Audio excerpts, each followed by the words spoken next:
عباره بإحدى المناظر السياسيه تقتضي رغبه النداء والإصلاح. لأننا لا نعتبر أنفسنا غير بين الشارع، لا كنعتبروا أنفسنا مجتمع مدني قادر يكون قوة اقتراحية نقدم وقادر أن يقدم بدائل وحلول ومواقف. في المجال مثلا اسمحوا لي غادي نطول في هذا النقطة. المجال الدبلوماسية الموازية هو أساسي، ولكن فيديو استراتيجية واضحة للعالم ما نمشيش نشتغل. القرار الذي أدان المغرب. إخوان الأخوات أهلا وسهلا بكم، مرحبا بكم في هذه المبادرة وفي هذا الاجتماع. أول حاجة كنرحب كلنا كنرحبوا بنفوسنا وكنرحبوا بالناس اللي جاو من بعيد، من إيطاليا، من إسبانيا، من هولندا، من بلجيكا، والناس اللي حاضرين معنا قلبا وقالبا من كندا، من أمريكا ومن أفريقيا ومن ألمانيا. نعم. دونك هذه نهار زوين هذا كما كنقولوا. أنا كنفضل نهضر معكم سبونطاني باش نقولوا مرحبا بنا. إن شاء الله كنتمناو هذه المبادرة تمشي بعيد. الدراري كلكم كلنا كجالية دائما كنفكروا الحقوق ديالنا، الحقوق ديالنا. كلنا عندنا هذه الفكرة وكلنا تمنينا نتجمعوا واحد النهار وكلنا تمنينا نكونوا واحد الكتلة يد واحدة كجالية كمغاربة العالم.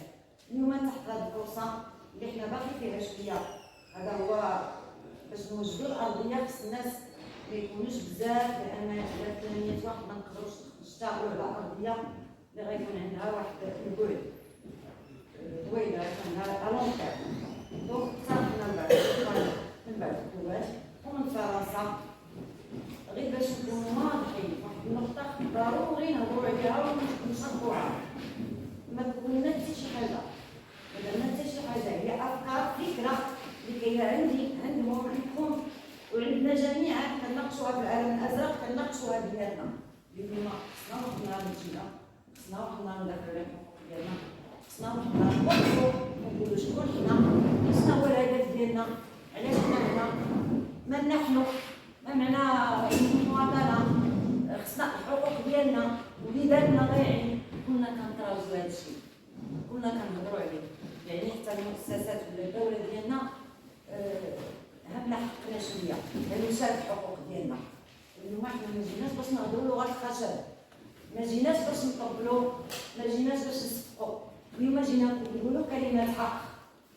نتوما إذا كنتم متفقين على كلمة حق بشفافية ووضوح بالديمقراطية، والديمقراطية دائما رقصات في بالنا حنا الأولين فيما بعضنا عاد نقدروا نقترحوها على الناس، لأن فاقد الشيء لا يعطيه. إذا حنا ما هضرناش بحق وما عندناش كلمة حق وما دافعناش بحق وما قلبناش على الديمقراطية وطبقناها فيما بيننا، راه ما يمكنش نعطيو حتى شي حاجة. يعني بغينا نكونوا واحد الصفحة، نبداو صفحة جديدة، صفحة محاربة الفساد، صفحة ديمقراطية، صفحة الجالية، صفحة اللي غادي نخليو الاختلافات ديالنا على جنب. حنا ما كنقدروش اللي كيكونوا بيناتنا اختلافات يكونوا حتى في العائلة ما بين الوليدات. اليوم نقدروا الاختلافات ديالنا على جنب ونخدموا المصالح ديالنا والمصالح ديال وليداتنا، وما نساوش باللي الخطاب ديال الملك ديالنا راه دائما كيهضر وكيوصي على الجميع. دونك حان الوقت اليوم باش نقولوا حنا سمعناك اسيدنا الخطاب ديالك وحنا مستعدين، ولكن خصنا نعرفوا كيفاش وشكون اللي ما خلاناش وعلاش وكيفاش غنديروا وما هي الطريقه. غادي نسالي معكم وغادي راه عندكم لوغ دي جور السي محمد، غادي ندوز لكم الاستاذ